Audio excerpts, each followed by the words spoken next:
Hello, I'd like to welcome Dr. Charles and Liz Schmitz, who have done research on a successful marriage and have just completed a book on what it takes to have a successful marriage.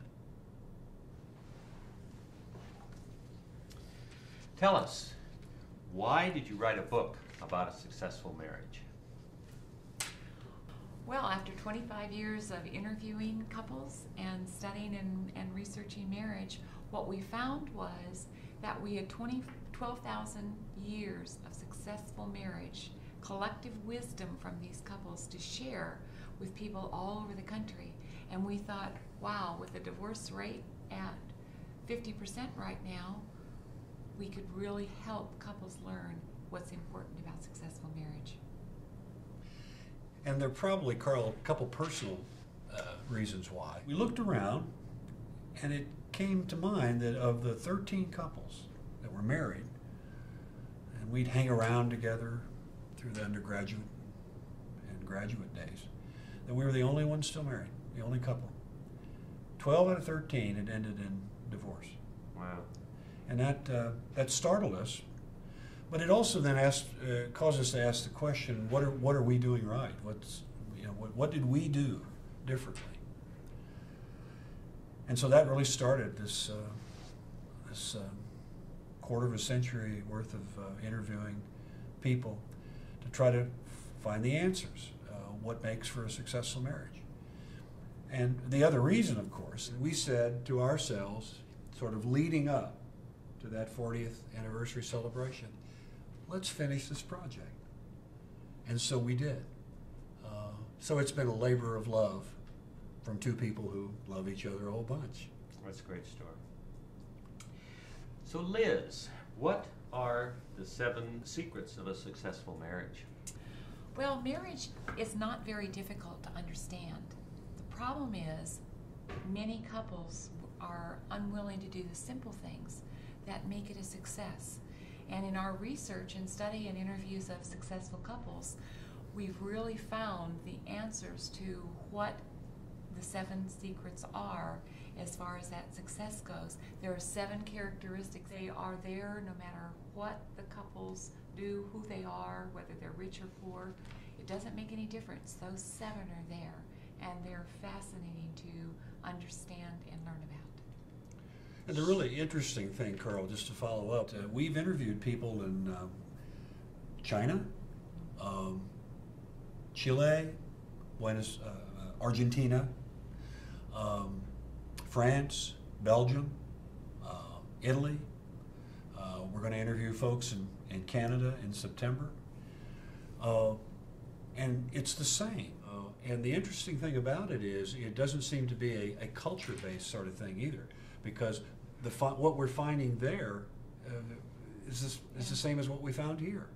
It's those 7 things that seem to just be pervasive in these long-time, very successful marriages. 7. So what are the 7 secrets? Well, Carl, you're just going to have to wait so you can buy the book when it comes out. Good answer. I loved the piece you did about nicknames in love and marriage. Tell us about that. Well, we had a lot of fun with that.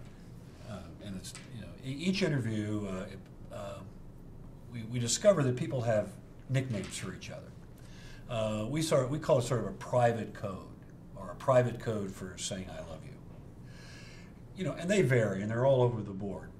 They're cute, they're funny. Some of them you go, huh? But, a lot of them you've heard. It's like sugar plum, baby doll, hey beautiful, sweet pea, handsome boy, whatever it may be. Or you get sort of semi-unusual, butch, in reference to a very diminutive female, or snookums, to a very manly man. But the funniest one that we've ever heard in all of these interviews was the wife very affectionately referred to her husband as turkey fart. Are you turkey fart? And it was important to them. it had meaning to them. It's a private code, it's a personal story. There's some personal connection that only they know about. So of all the questions, what is your favorite one? Oh, that's simple. It's the last question. We ask them, can you imagine life without your spouse? The answer is unqualified no, and it brings tears immediately to their eyes because they've never thought about that. They don't want to think about it. They repress it because they're so much a part of each other, and it makes the difference, the cutting edge question between the truly successfully married couples and those who have just a good marriage. Well, and there's a little levity Yes, associated with that question. I think of two instances. One time we asked the question, and we could tell pretty well into the interview, this was not a romance made in heaven. And so Liz asked the question. You remember what he said? Oh, gosh. He didn't think about it for but a second. And he said, yeah, I think I could. I think I could learn to live without. And I thought, Okay. problems with this one. Our other favorite story is Harold and Susie. Susie said to Harold, Harold, do you love me? And Harold said, why, yes, I love you. She said, Harold, do you love me very, very much? And he says, well, of course I do. She said, Harold, would you die for me? He says, no, mine is an undying love.